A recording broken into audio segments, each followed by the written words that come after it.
Shalom. Kol halal Yahweh Bashem Habashai Bahashem Rakak. Double honors unto the apostles, double honors to the elder bishops, salutations to all my fellow laborers doing this work in truth and sincerity, risking their lives and their freedom to do so, now more so than ever. To the scattered elect that are scattered around the four corners of the earth among the heathen that look like the heathen, and to the Aquath that are listening and learning, to you I say Shalom. This is your brother Malcolm with a message to the elect and only the elect. Our time of redemption is near. This is let's go to Thessalonians.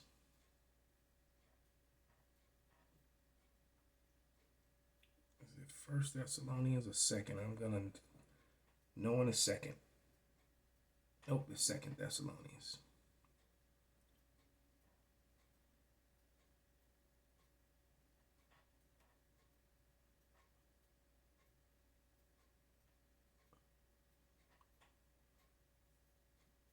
This is 2 Thessalonians 2:8, and it reads, "And then shall the wicked be revealed, whom the Lord shall consume with the spirit of his mouth, and shall destroy with the brightness of his coming." And the spirit of his mouth is the mouth of the prophets in these videos, these e-epistles, these online epistles. All right, so let's get the sound up, make sure it's right.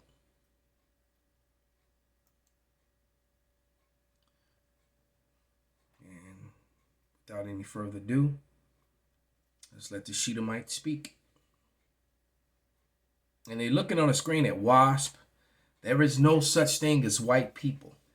There is no such thing as white Anglo-Saxon people. They made it up. It's all a lie, and the evidence is out there. I just very angrily watched another version of the Vikings, Valhalla Risings or something like that.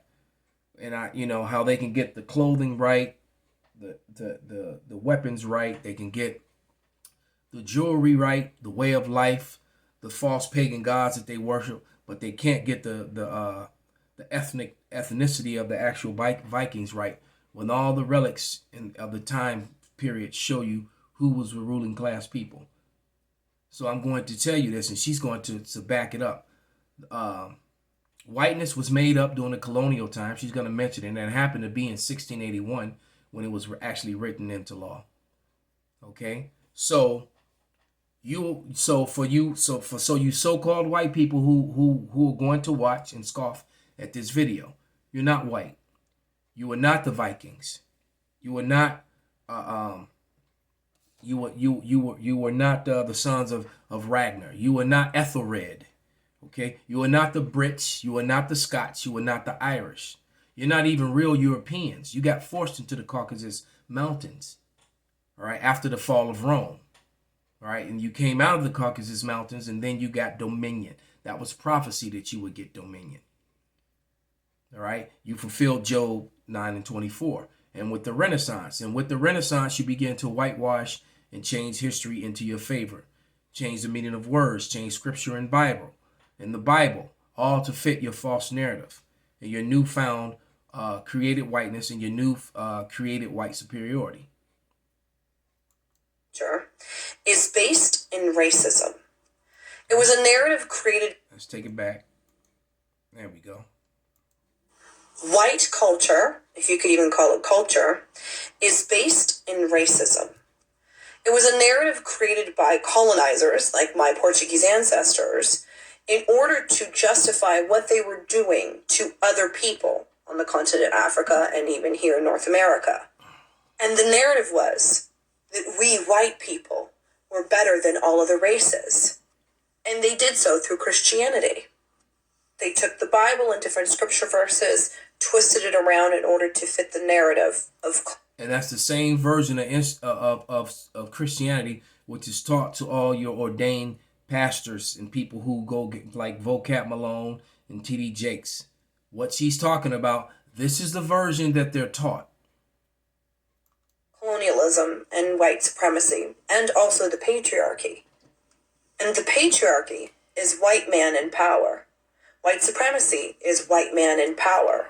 Colonialism is white man in power, and Christianity, for the most part nowadays, is white man in power.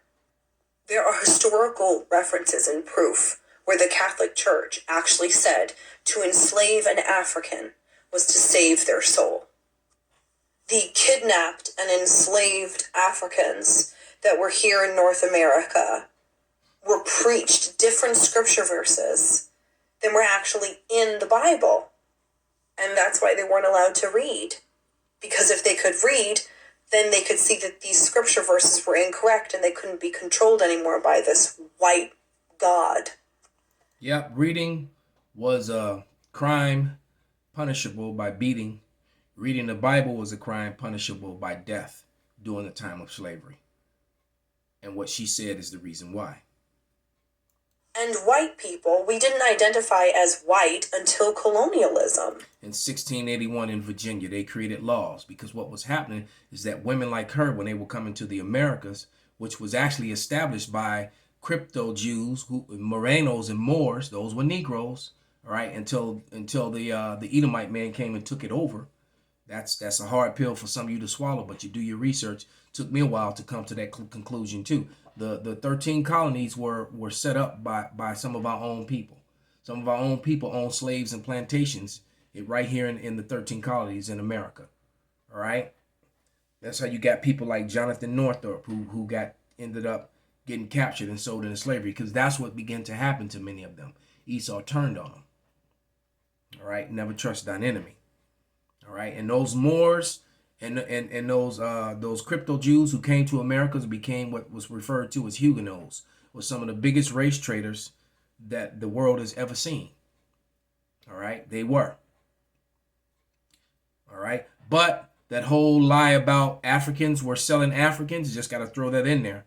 Off the west coast of Africa, that was a lie. Africans were selling Israelites.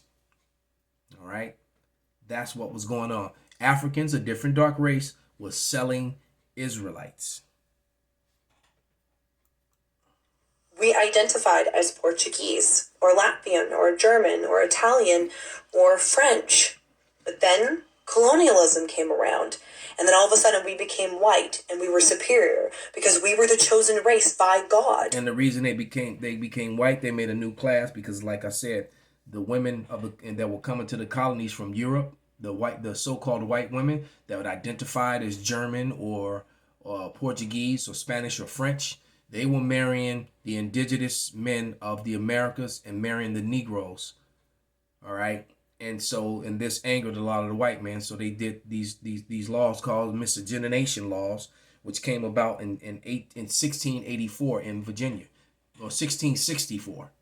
All right. And then they really didn't start, and they started enforcing them later on in 1681 after this term of whiteness was created. And it became, and so white women that would marry these Negro, native, or sometimes even Chinese men, because some of them were there as well.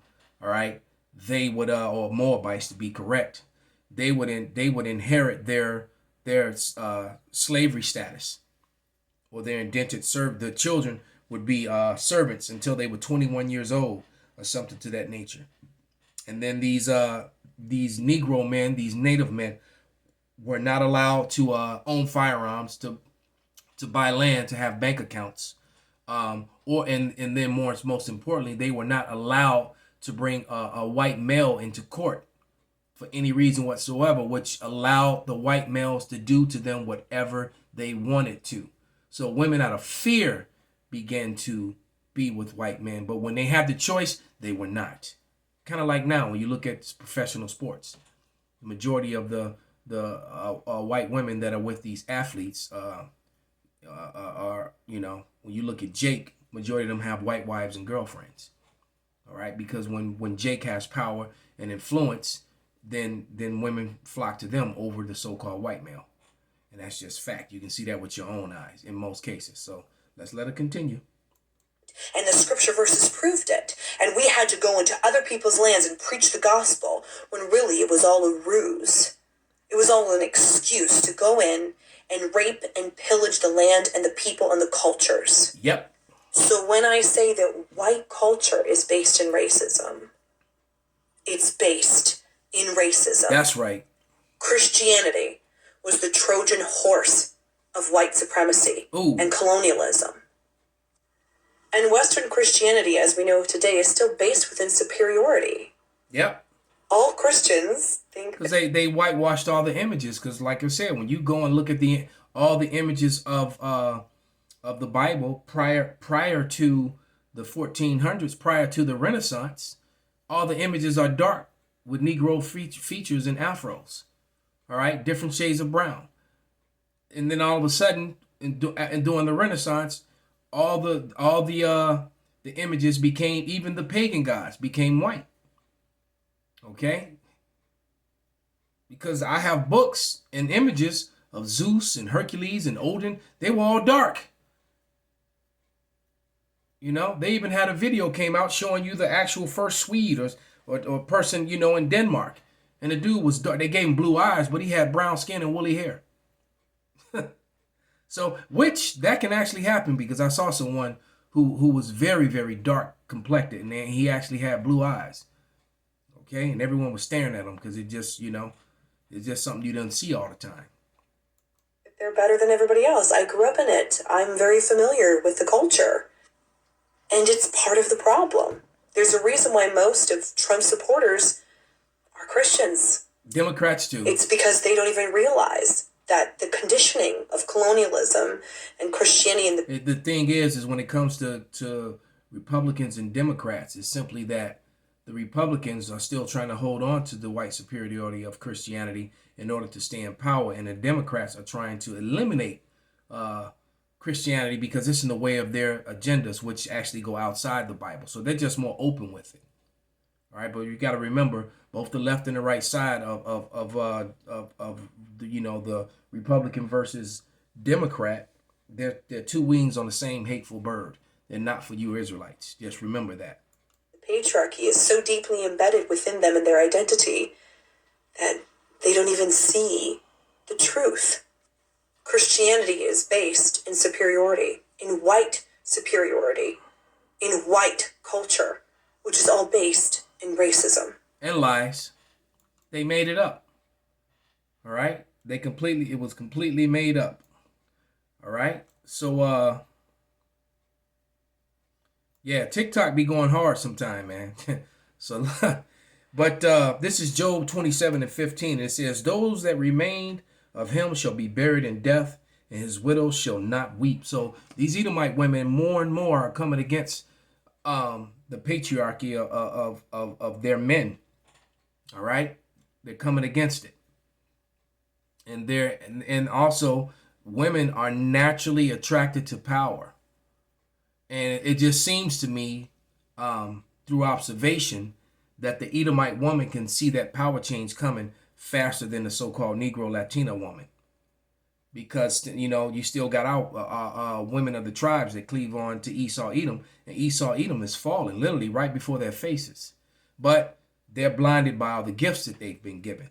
But the Edomite woman, who didn't really need their gifts for the most part, all right, because you know the elevation of women elevated them the first and the highest. They, you know, they can see what's happening. They can see that change happening in the world. And women gravitate toward power. And then a lot of them are physically attracted to, you know, the Negro and darker flesh men, whether they've acted upon it or not, or whether they admit it or not. Okay? So that's just where we are. And like I said, and in prophecy, you have to look at where we are. We're in Ezekiel 37:38. And what comes after Ezekiel 37:38 is, let's read two of them. Actually, a couple of them. Let me get Lamentation 4:21, and it reads, rejoice and be glad, O daughter of Edom, that dwelleth in the land of Uz. The cup shall pass through unto thee, and thou shalt be drunken, and thou shalt make thyself naked. The punishment of thine iniquity is accomplished, O daughter of Zion. He will no more carry thee away into captivity. He will also visit thine iniquity, O daughter of Edom. He will discover thy sins. So the embarrassment and the shame of being exposed to being a wicked and have lied and being brought down terrifies the so-called white man, the self-proclaimed white man. Okay? and the fact that the cup of slavery is going to be passed unto him. They fear that, and you have to understand, we're in Ezekiel 37, 38, right? 37, Ezekiel 37 is the awakening of the lost sheep of Israel, the awakening of the elect, more importantly, all right? Because there's a lot of Israelites that have woken up to the fact that they're Israel, but they're not part of the elect, okay? And then what came after that? What comes after that now is Ezekiel 38, which is the war that ends all wars, the third woe. That's what's happening. Okay, so let's and what comes after that is these right here. This is Revelation. Well, you know what? I'm in Isaiah, so let me just stay there. Well, I'm close to Isaiah. Let me go there. Isaiah 14 and 2. All right. This is Isaiah 14:2, and it reads, "And the people shall take them and bring them to their place, and the house of Israel shall possess them in the land for servants and for handmaids, and they shall take them captives, whose captives they were, and they shall rule over their oppressors." So this oppressive white culture, this self-proclaimed white culture, is going to become the servants, and that's the next place in prophecy. You know, I mean, you know, the MOTB has to be instituted before that happens, but nevertheless, in succession, this is what happens next, and this is what they fear. And we'll close it with Revelation 13 and 10. And it reads, "He that leadeth into captivity shall go into captivity. He that killeth with the sword must be killed with the sword." But that also, this is a great scripture that shows you that killing is not unlawful. Murdering is. Because when you're killing someone, you're taking their life according to the law, according to something that they've done. There is a difference between killing and murdering. All right. Murdering is when someone is dying at the hands of a person for no apparent reason or for malice. Killing is when you're being paid back for a sin, for transgressing the law or transgressing against a person. Revenge. So this is revenge of the Lord. This is the Lord's vengeance coming back for doing what they've done. Once again, Revelation 13 and 10. "He that leadeth into captivity shall go into captivity. He that killed with the sword," and Esau's blessing was the sword, meaning he was going to rape, rob, and murder, use his sword to get the world, and he did. Now it's time for his payment. Time for him to pay for all his treachery, dealing treacherously with people. All right? And then it reads, "Here is the patience and the faith of the saints." So the saints, which are the Israelites, are faithfully and patiently waiting to institute slavery among the nation of Edom and all the heathen that committed atrocities against them. Call halal Yahweh Bashim Abashai Bashim Wakakwadash Wa Ababa Bal Kwam Yasharala Shalom.